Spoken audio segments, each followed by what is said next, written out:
Hello everyone, good morning. एक बार फिर से आप सभी का क्रेजी जीके ट्रिक के डेली करंट अफेयर की सीरीज में स्वागत है। आज के सेशन में हम बहुत ही इंटरेस्टिंग करंट अफेयर को यहां पर डिटेल में डिस्कस करेंगे। 13 दिसंबर के करंट अफेयर आज के सेशन में हम पढ़ने वाले हैं, लेकिन उससे भी बड़ा आज के सेशन में आपके लिए सरप्राइज होने वाला है। यकीन मानिए, क्रेजी जीके ट्रिक के 10 साल के इतिहास में यह आपके लिए सबसे बड़ा सरप्राइज होगा जिस पर आज हम डिस्कस करेंगे। तो एंड तक सेशन को देखिएगा, हम बीच में बात करेंगे सरप्राइज की। हम शुरू करते हैं हमारे सेशन को 13 दिसंबर के सभी इंपॉर्टेंट करंट अफेयर को। तो एंड तक देखिए, पीडीएफ क्रेजी जीके ट्रिक के एप्लीकेशन पर मिल जाएगी, मॉक टेस्ट आपको डेली करंट अफेयर का वहीं मिल जाएगा। आगे बढ़ते हैं।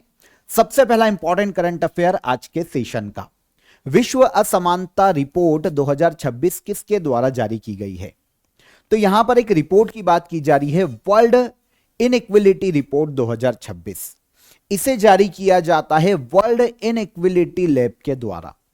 अब देखिए, ये जो इंडेक्स आता है ना, या फिर जो रिपोर्ट आती है, इसमें किसी भी देश को कोई रैंक नहीं दी जाती, केवल वर्ल्ड में जो इनइक्विलिटी है उस पर बातचीत की जाती है। इनइक्विलिटी के बारे में डेटा दिया जाता है।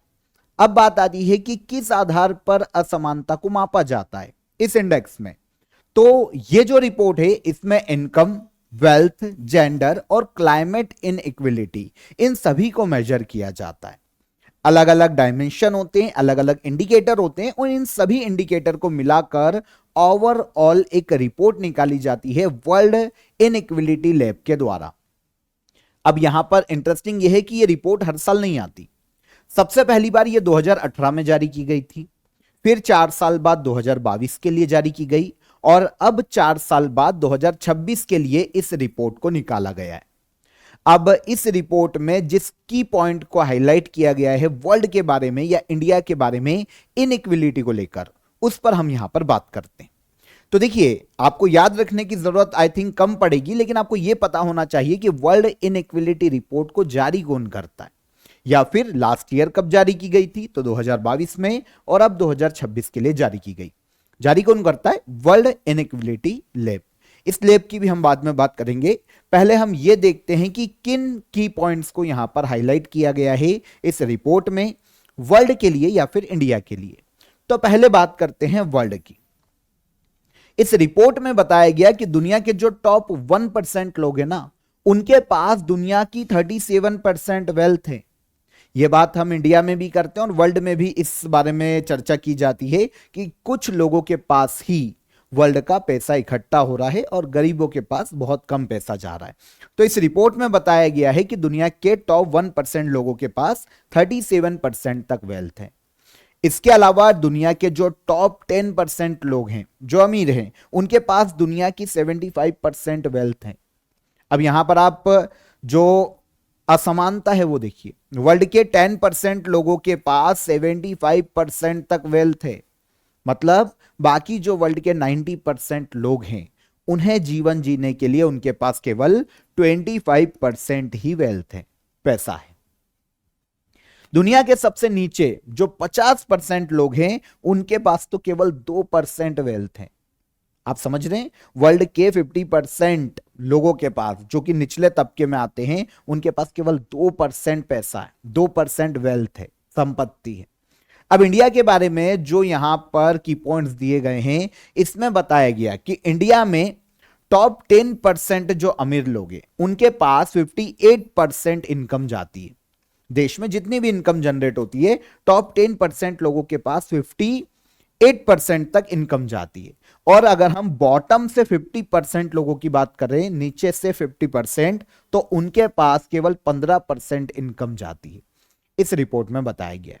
इसके अलावा इंडिया के जो 1% लोग हैं ना, ये थोड़ा इंटरेस्टिंग है, इस पर काफी डिबेट भी होती है। इंडिया के जो 1% लोग हैं ना, उसके पास, उन लोगों के पास इंडिया का 40% वेल्थ है, 40% पैसा, संपत्ति इंडिया के शीर्ष 1% लोगों के पास है।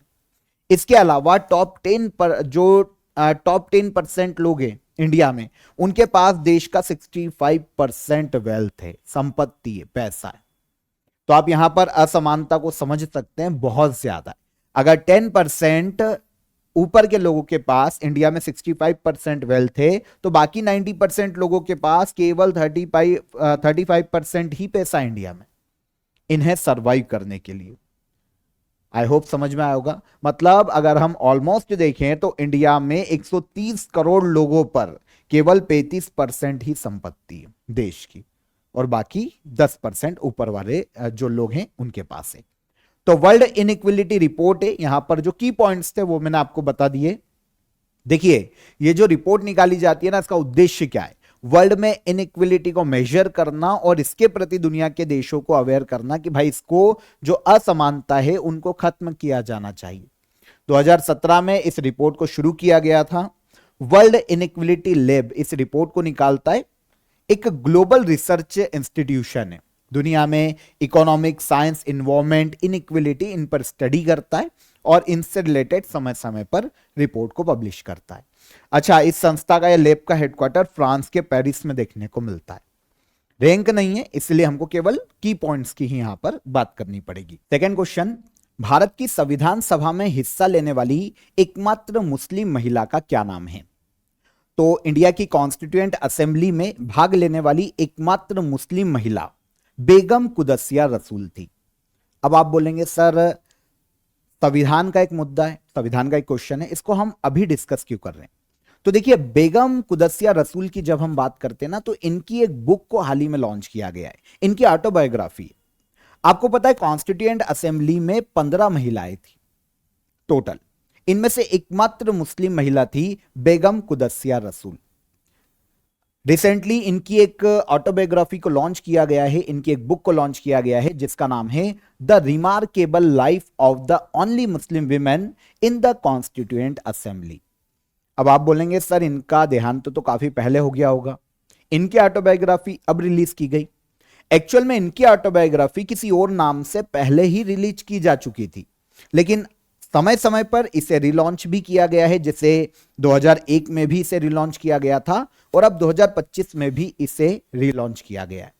अच्छा, जो पहली बार इनकी ऑटोबायोग्राफी आई थी उसका नाम था from Purdah to parliament the memoirs of a Muslim women in Indian politics.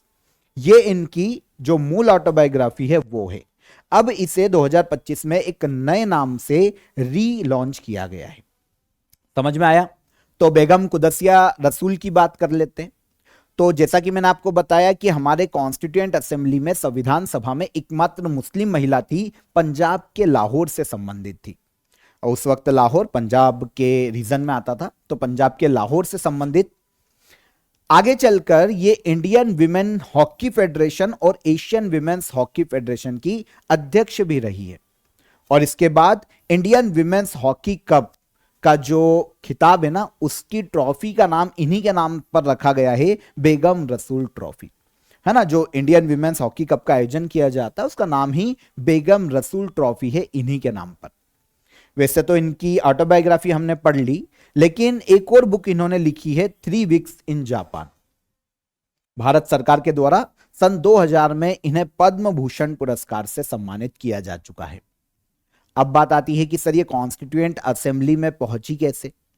तो एक्चुअल में मुस्लिम लीग से ये कॉन्स्टिट्यूएंट असेंबली में आई थी। उस वक्त यूनाइटेड प्रोविंसेस नाम का एक क्षेत्र था, यहां से इनडायरेक्ट इलेक्शन के माध्यम से ये कॉन्स्टिट्यूएंट असेंबली की मेंबर बनी थी।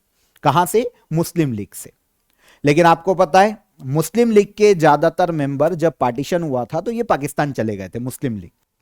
लेकिन जो बेगम कुदसिया रसूल है उन्होंने इंडिया में रहना चुना, ये इंडिया में ही रही और कॉन्स्टिट्यूएंट असेंबली की मेंबर लगातार बनी रही।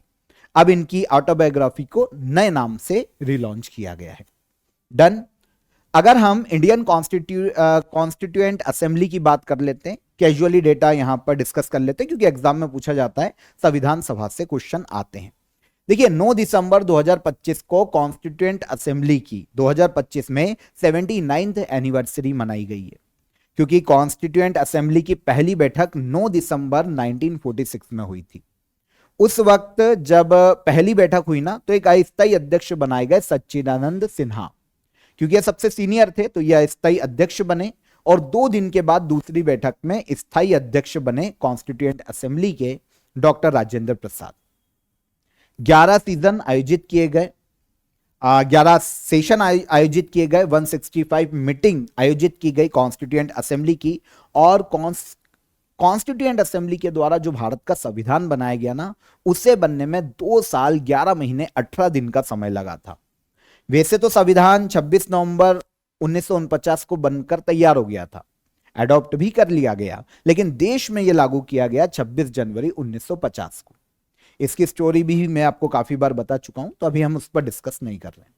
ओके, संविधान सभा की अगर मेंबर्स की बात करें, कितने मेंबर थे, तो शुरुआत में 389 मेंबर थे संविधान सभा में, लेकिन जब पार्टीशन हुआ, मुस्लिम लीग चली गई, तो 299 मेंबर बचे संविधान सभा में, और टोटल महिलाएं थी 15। उनमें से एकमात्र मुस्लिम महिला की हमने बात की।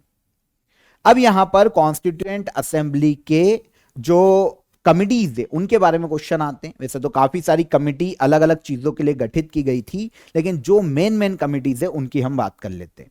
उनमें से सबसे इंपॉर्टेंट आती है drafting committee. B.R. Ambedkar drafting committee के अध्यक्ष थे, जिसे कहा जाता है प्रारूप समिति। संघ शक्ति समिति के अध्यक्ष थे जवाहरलाल नेहरू। प्रांतीय संविधान समिति के अध्यक्ष थे सरदार वल्लभ भाई पटेल, और जो नियम समिति थी उसके अध्यक्ष थे डॉक्टर राजेंद्र प्रसाद। तो वैसे तो काफी सारी कमेटीज है, लेकिन यहां पर मैंने आपको 4 समिति बताई है, इनको याद रखना। स्पेशली सबसे ज्यादा क्वेश्चन ड्राफ्टिंग कमेटी से आता है। अब आप सभी का ध्यान 10 साल के सबसे बड़े सरप्राइज पर है कि सर पहले सरप्राइज बता दो कि सरप्राइज क्या है, काफी क्यूरियोसिटी हो रही है। तो देखिए, आप सभी को पता है 2015 में क्रेजी जीके ट्रिक का ये सफर शुरू हुआ था। 2015 में जब हम जाते हैं ना, तो उस वक्त पूरा इंडिया किताबों से पढ़ता था, किताबों की लाइनों में लगा रहता था।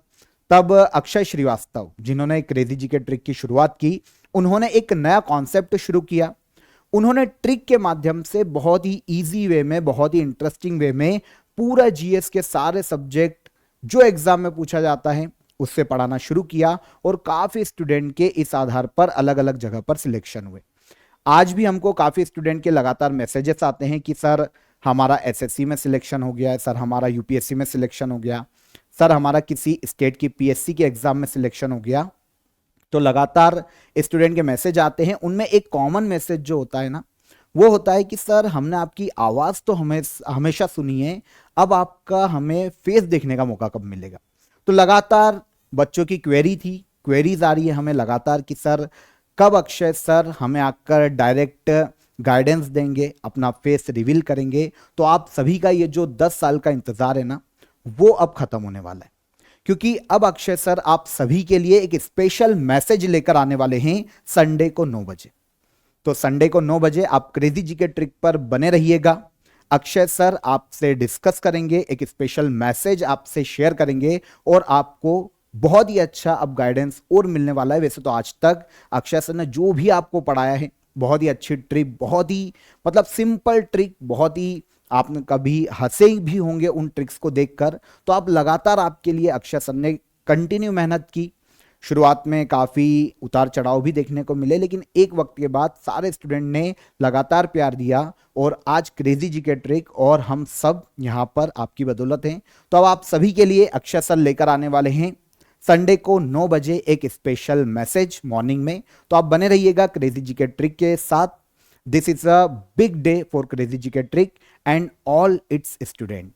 तो आपके लिए मैसेज का इंतजार कीजिए, संडे को मॉर्निंग में 9 बजे क्रेजी जीके ट्रिक पर बने रहिएगा। ओके, हम चलते हैं हमारे अगले क्वेश्चन पर। पहली बार आयोजित होने वाली कॉमनवेल्थ खो खो चैंपियनशिप का आयोजन किस देश द्वारा किया जाएगा? तो पहली बार आयोजित होने वाले कॉमनवेल्थ खो खो गेम्स का आयोजन किया जाएगा इस बार इंडिया में। आंसर हो जाएगा आंसर ए। पहले कॉमनवेल्थ खो खो चैंपियनशिप का आयोजन 9 से लेकर 14 मार्च 2026 तक इंडिया में आयोजित किया जाएगा। इस चैंपियनशिप का यह पहला एडिशन है, और इसे kho kho federation of India के द्वारा आयोजित किया जाने वाला है। कौन आयोजित करेगा? Kho kho federation of India. पहली बार ही यह इंडिया में आयोजित होगा नेक्स्ट ईयर 2026 में। कॉमनवेल्थ खो खो चैंपियनशिप खो खो की एक इंटरनेशनल लेवल की चैंपियनशिप है, ठीक है। मेन और विमेन दोनों कैटेगरी में 16-16 टीमें यहां पर पार्टिसिपेट करेगी। 24 टीमें मेन और विमेन दोनों को मिलाकर यहां पर देखिए 16-16 में यहां पर अभी डिसाइड नहीं किया गया है कि 16-16 टीमें होगी, लेकिन कोशिश यही की जा रही है। और अगर ऑल ओवर मैक्सिमम देखें तो 24 टीम यहां पर पार्टिसिपेट कर सकती है, मेंस और विमेन्स दोनों को मिलाकर। ठीक है, तो अभी ये डिसाइड नहीं है, इन फ्यूचर जैसे ही डिसाइड हो जाएगा मैं आपको इन्फॉर्म कर दूंगा। Kho kho federation of India इसका आयोजन करवाएगा और कंट्रीज 24 कॉमनवेल्थ देश यहां पर पार्टिसिपेट करने वाले हैं। कॉमनवेल्थ स्पोर्ट एक गवर्निंग बॉडी है जो कि कॉमनवेल्थ गेम्स का आयोजन करवाती है, इनको रेगुलेट करती है। 1932 में इसकी स्थापना की गई थी, इंग्लैंड के लंदन में इसका हेडक्वार्टर है और डोनाल्ड रुकारे इसके वर्तमान में अंतरिम प्रेसिडेंट के पद पर है, कॉमनवेल्थ स्पोर्ट्स के। Kho kho federation of India, India में यह बॉडी खो खो खेलों को गवर्न करती है। 1955 में इसकी स्थापना की गई थी, सुधांशु मित्तल इसके इंडिया में प्रेसिडेंट के पद पर है और इसका हेडक्वार्टर देखने को मिलता है नई दिल्ली में। कॉमनवेल्थ गेम्स में जो अहमदाबाद में होंगे ना, उसमें पहली बार खो खो गेम्स को जोड़ा जाएगा। वैसे आपको पता है इस साल 2025 में खो खो वर्ल्ड कप का भी आयोजन किया गया था। 2025 में जो खो खो वर्ल्ड कप आयोजित किया गया मेंस और विमेन्स कैटेगरी का, उसमें इंडिया ने नेपाल को हराकर पहला खो खो वर्ल्ड कप जीता है। मेंस और विमेन्स दोनों ही टीम ने नेपाल को फाइनल में हराया था और खो खो वर्ल्ड कप का खिताब जीता था। आपको ऑफर ऑफ द डे बता देता हूं, आप सभी के लिए ईयर एंड ऑफर शुरू हो गया है। अब ये आप क्रिसमस ऑफर समझ लीजिए या ईयर एंड या न्यू ईयर का ऑफर समझ लीजिए, आप सभी के लिए स्पेशली 2 कोर्सेस काफी अफोर्डेबल प्राइस में अभी के लिए आपको मिल जाएंगे। 100 आवर जीएस कोर्स है और इसके अलावा करंट अफेयर 2026 का वन स्टॉप सॉल्यूशन आप ज्वाइन कर सकते हैं। दोनों की ही लिंक मैंने आपको डिस्क्रिप्शन में दे दी है, वहां से आप इसे ज्वाइन कीजिए। ठीक है, इसके अलावा एक और चीज की देखिए, अदर कोर्सेज भी आपको काफी अफोर्डेबल प्राइस पे अभी मिल जाएंगे, लेकिन नेक्स्ट ईयर हो सकता है ये सभी कोर्सेज और साथ ही साथ 100 आवर और करंट अफेयर का ओएसएस आपको इस प्राइस पर ना मिले, है ना। प्राइस में आपको हो सकता है हाइक देखने को मिले, तो अभी आप इसे ज्वाइन कर सकते हैं 31 दिसंबर तक। उसके बाद देखिए इसमें थोड़ा सा आपको जो प्राइसेस हैं उसमें बूम देखने को मिलेगा, तो अभी आप इसे ज्वाइन कीजिए 31 दिसंबर से पहले। दोनों की लिंक मैंने आपको डिस्क्रिप्शन में दे दी है। 31 दिसंबर 2025 तक यह ऑफर आपके लिए वैलिड है। आगे आइए, द बैंकर द्वारा bank of the year award 2025 में भारत का बेस्ट बैंक किसे घोषित किया गया? द बैंकर्स के द्वारा बैंक ऑफ द ईयर 2025 जो अवार्ड है यह दिया गया है बैंक ऑफ बड़ौदा को। अलग अलग कैटेगरीज में द बैंकर ये अवार्ड देता है। ठीक है, bank of the year award 2025-20 में अनाउंस किया गया, जो कि बैंक ऑफ बड़ौदा जो कि इंडिया की एक बैंक है इसे दिया गया। अदर कैटेगरीज की बात करें तो global bank of the year ये कैटेगरी हो गई, बीडीएस बैंक डीबीएस बैंक को यह दिया गया है। अब देखिए सिंगापुर का बैंक है। बेस्ट बैंक इन यूरोप की बात करें तो ये बांको संटेंडर बैंक को दिया गया, स्पेन का एक बैंक है। Best bank in India bank of India, ठीक है ना, सॉरी बैंक ऑफ इंडिया बोल रहा हूं, बैंक ऑफ बड़ौदा, इसको एक बार करेक्ट कीजिएगा, मैंने कहीं बैंक ऑफ इंडिया तो नहीं बोला, देख लेना। तो ये बैंक ऑफ बड़ौदा है ना, ठीक है। बेस्ट बैंक इन एशिया की बात करें तो ये डीबीएस बैंक ही है जो कि सिंगापुर का है। और investment bank of the year की बात करें तो ये है एवरकॉर जो कि न्यूयॉर्क का एक इंटरनेशनल बैंक है, न्यूयॉर्क में इसका हेडक्वार्टर है। तो ये अलग कैटेगरीज है, लेकिन यहां पर हमें bank of the year award में एक इंडियन बैंक की यहां पर बात की जा रही है कि बैंक ऑफ द ईयर का अवार्ड इंडिया के किस बैंक को दिया गया इंडिया में, तो ये बैंक ऑफ बड़ौदा है। ठीक है, द बैंकर एक द फाइनेंशियल टाइम्स जो कि एक ब्रिटेन का न्यूज़पेपर है ना, इसकी एक मंथली मैगजीन है। ये हर साल टॉप बैंक को अलग अलग कैटेगरीज में अवार्ड देती है। कुछ 100 जो टॉप 1000 बैंक होते हैं तो उनकी भी रैंक ये पब्लिश करती है और इस तरीके से अलग अलग अवार्ड्स भी देती है। इसकी शुरुआत 1926 में की गई थी और इंग्लैंड के लंदन में इसका हेडक्वार्टर है। किसका? द बैंकर का, जिसने रिपोर्ट निकाली है। 14th ओलंपिक समिट का आयोजन कहां किया गया था? 14th ओलंपिक समिट, इसका आयोजन स्विट्जरलैंड के ल्यूसाने में किया गया। इंटरनेशनल ओलंपिक कमेटी की सबसे बड़ी बैठक है जिसमें ओलंपिक के फ्यूचर पर डिस्कशन किया जाता है। ओलंपिक का फ्यूचर कैसा है, कैसे हम ओलंपिक को आगे बढ़ा सकते हैं, इन गेम्स को कैसे सुरक्षित रख सकते हैं, इन सभी मुद्दों पर यह चर्चा की जाती है। तो 14th ओलंपिक समिट का आयोजन 11 दिसंबर को स्विट्जरलैंड के ल्यूसाने में किया गया। इस समिट की जो अध्यक्षता है इंटरनेशनल ओलंपिक कमेटी के प्रेसिडेंट क्रिस्टी कोवेंट्री, जो कि जिम्बाब्वे से आती है, इनके द्वारा की गई। तो एक और चीज हमको मिलती है कि इंटरनेशनल ओलंपिक कमेटी की अध्यक्ष कौन है, क्रिस्टी कोवेंट्री, जो कि कहां से है, जिम्बाब्वे से, एक स्विमर है, हम बात करेंगे इनकी। समिट का उद्देश्य मैंने आपको बता दिया, ओलंपिक इवेंट की स्ट्रेटेजी बनाना, ओलंपिक के गेम्स पर चर्चा करना, ओलंपिक के फ्यूचर पर चर्चा करना, यह ओलंपिक समिट को आयोजित किए जाने का मुख्य उद्देश्य है। इंटरनेशनल ओलंपिक कमेटी काम इंटरनेशनल ओलंपिक खेलों को रेगुलेट करना, स्विट्जरलैंड के ल्यूसाने में हेडक्वार्टर है। 23 जून 1894 में इसकी स्थापना की गई थी और प्रेसिडेंट है क्रिस्टी कोवेंट्री, जिम्बाब्वे की। अच्छा, क्रिस्टी कोवेंट्री की बात कर लेते हैं। कई ओलंपिक खेलों में इन्होंने जिम्बाब्वे के लिए मेडल जीते हैं। जिम्बाब्वे की रहने वाली स्विमर है, आईओसी की पहली महिला प्रेसिडेंट और 10वीं प्रेसिडेंट, पहली महिला प्रेसिडेंट इंपॉर्टेंट हो जाती है।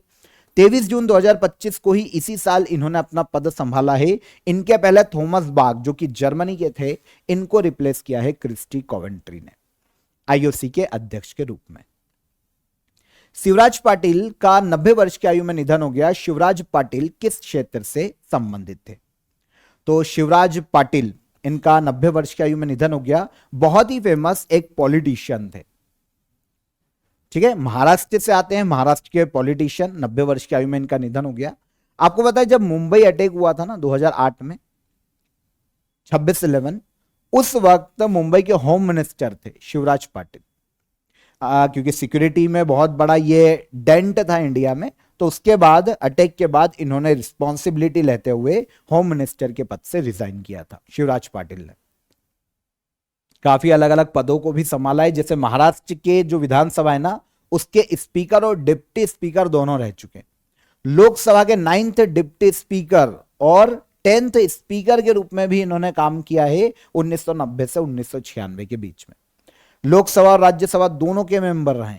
इंडिया के 27th होम मिनिस्टर 2004 से 2008 में रह चुके हैं। पंजाब के गवर्नर का पद इन्होंने संभाला है 2010 से 2015 के बीच। तो किस राज्य के गवर्नर के रूप में इन्होंने काम किया है? पंजाब। ओके। जीन एडिटिंग को रियल टाइम में ट्रैक करने के लिए ग्लोकेस9 प्रोटीन किस भारतीय संस्थान के द्वारा बनाया गया?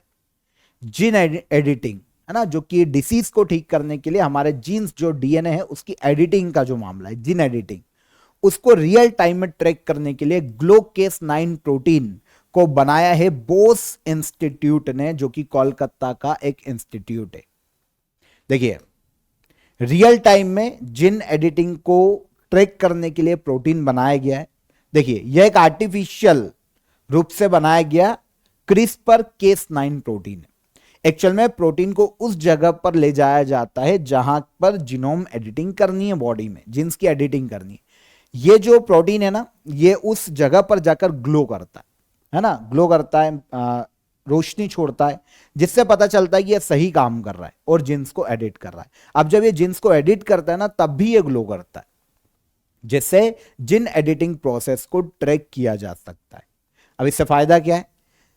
जेनेटिक डिसीज का ट्रीटमेंट किया जा सकता है, for example sickle cell anaemia, है ना, ऐसे काफी सारी कैंसर जैसी बीमारियां, इनको भी इनका ट्रीटमेंट भी जीन एडिटिंग के माध्यम से किया जा सकता है ना। हाई क्वालिटी क्रॉप्स बनाई जा सकती है जीनोम एडिटिंग के माध्यम से, उन्नत फसलें ली जा सकती है, मेडिसिन और ड्रग बनाने में इनको यूज किया जा सकता है। तो ये जीन एडिटिंग काफी इंपॉर्टेंट है देखा जाए तो। बोस इंस्टीट्यूट की बात करें, जिन्होंने इस प्रोटीन का निर्माण किया है, भारत का एक शोध संस्थान है। स्थापना 30 नवंबर 1917 में की गई थी। इसके जो वर्तमान में फाउंडर है ना, ये आचार्य सर जगदीश चंद्र बोस है, इस संस्था के अध्यक्ष। 2026 के एकेडमी अवार्ड्स में किस श्रेणी को पहली बार जोड़ा जाएगा? ये एकेडमिक अवार्ड्स या फिर ऑस्कर अवार्ड है। पहली बार 2026 में जब नेक्स्ट ईयर ऑस्कर अवार्ड होंगे ना, तो एक नई कैटेगरी को जोड़ा जा रहा है, बेस्ट कास्टिंग की कैटेगरी। अब बेस्ट कास्टिंग मतलब बेस्ट अचीवमेंट इन कास्टिंग क्या होती है? ये एक व्यक्ति होता है जो फिल्म में कास्टिंग करता है कि यार इस रोल के लिए ये अच्छा बंदा रहेगा, जो स्क्रिप्ट है उसकी डिमांड के अकॉर्डिंग ये बंदा परफेक्ट रहेगा। तो ये जो कास्ट करते हैं ना किसी भी एक्टर को, साइड एक्टर को, तो मतलब बेस्ट एक्टर को किसी ने कास्ट कर लिया कि यार इस रोल पे तो यही जमता, तो फिर बेस्ट अचीवमेंट इन कास्टिंग की नई कैटेगरी लाई जा रही है 2026 के ऑस्कर अवार्ड में। 15 मार्च 2026 को 98th ऑस्कर अवार्ड का आयोजन किया जाएगा यूएसए में, है ना। ऑस्कर की जो ट्रॉफी दी जाती है ना 24 कैरेट गोल्ड कोटिंग की होती है। इसकी जो ऊंचाई देखे ना तो 13.5 इंच की ट्रॉफी है। गोल्डन स्टेचू होता है, 4 किलोग्राम इसका वेट होता है ऑलमोस्ट, है ना। और ये जो मेन स्टेचू है वो किसी फिल्म रील पर खड़ा रहता है, तो ये नीचे फिल्म रील है। अब 2025 के इस साल के जो ऑस्कर दिए गए थे ना उनकी कैजुअली बात करते। सबसे ज्यादा 13 नॉमिनेशन एमिलिया पेरेज मूवी को मिले थे, लेकिन ऑस्कर 2 मिले, लेकिन सबसे ज्यादा नॉमिनेशन थे 2025 में। एनोरा मूवी को 5 अवार्ड मिले और द ब्रूटलिस्ट मूवी को 3 ऑस्कर अवार्ड मिले थे। कैटेगरी वाइज देखें, बेस्ट पिक्चर एनोरा, है ना। Best director Sean Baker Anora movie के लिए, best actor Adrien Brody the Brutalist movie के लिए, best actress Mikey Madison Anora movie के लिए, best animated feature film Flow movie के लिए, ठीक है। बेस्ट इंटरनेशनल फीचर फिल्म तो ये है I am still here, Brazil की मूवी है। डन। 2028 में जब 100वें ऑस्कर अवार्ड आयोजित किए जाएंगे ना तब भी एक नई कैटेगरी जोड़ी जाएगी। अभी तो 2026 में कास्टिंग वाली जोड़ी जा रही है, 2028 में best achievement in stunt design category को जोड़ा जाएगा 100वें ऑस्कर सेरेमनी में 2028 में। इंडिया की ओर से नेक्स्ट ईयर 2026 के ऑस्कर में बेस्ट इंटरनेशनल फीचर फिल्म की कैटेगरी में भेजी गई है हमारी मूवी होम बाउंड, इसको नॉमिनेट किया गया। अब जीते नहीं जीते वो अगले साल पता चलेगा, पर ये नॉमिनेट हुई है। भारत का पहला पावर म्यूजियम कहां पर बनाया जाएगा? भारत का पहला पावर म्यूजियम बनाया जाएगा कहां पर? बिहार के पटना में। बिहार के पटना में एक पावर प्लांट है ना, जो कि काफी समय से बंद है। करबिघारिया या करबी घैया, है ना, थर्मल पावर प्लांट बिहार में, इसका नाम देख लेना। जो बिहार के होंगे आसपास रहते होंगे उनको क्लियर नाम मिल जाएगा। तो थर्मल पावर प्लांट है। अब यहां पर इस पावर प्लांट में एक म्यूजियम बनाया जा रहा है जो कि इंडिया का पहला पावर म्यूजियम है, ठीक है। 3 एकड़ के एरिया में इसका निर्माण किया जा रहा है। थर्मल पावर स्टेशन है बिहार का करबी Gahiya thermal power station Bihar के पटना में।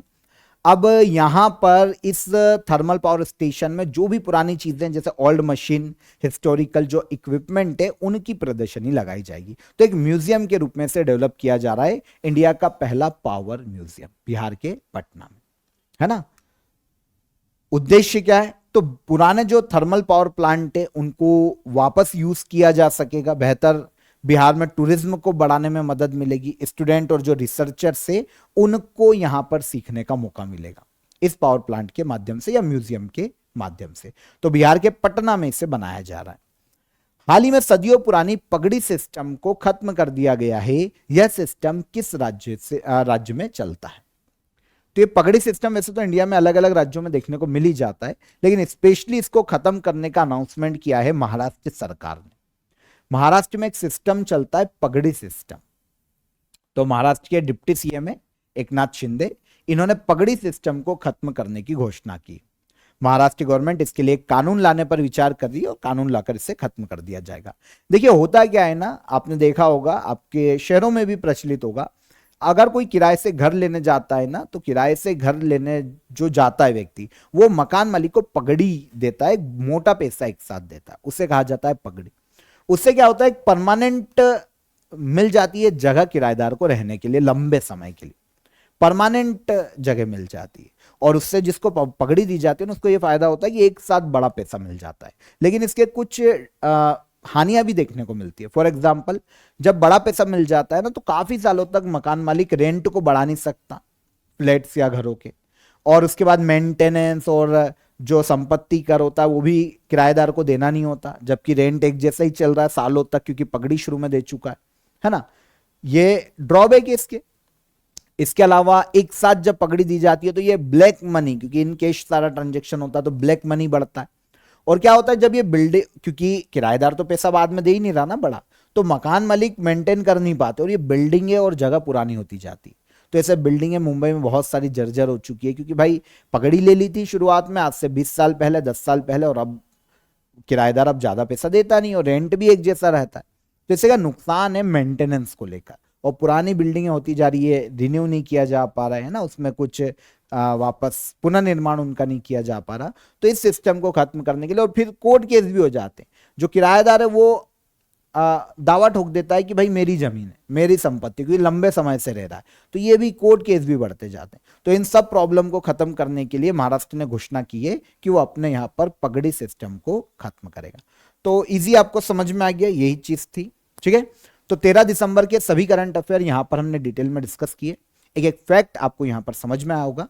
अब हम चलते हैं लास्ट डे के करंट अफेयर को रिवाइज कर लेते हैं। जलवायु नेतृत्व के लिए UNEP champions of the earth 2025 किस भारतीय को दिया गया? तो यह अवार्ड दिया गया किसे? सुप्रिया साहू को। भारत ने एफआईएच जूनियर वर्ल्ड कप 2025 में कौन सा मेडल जीता है?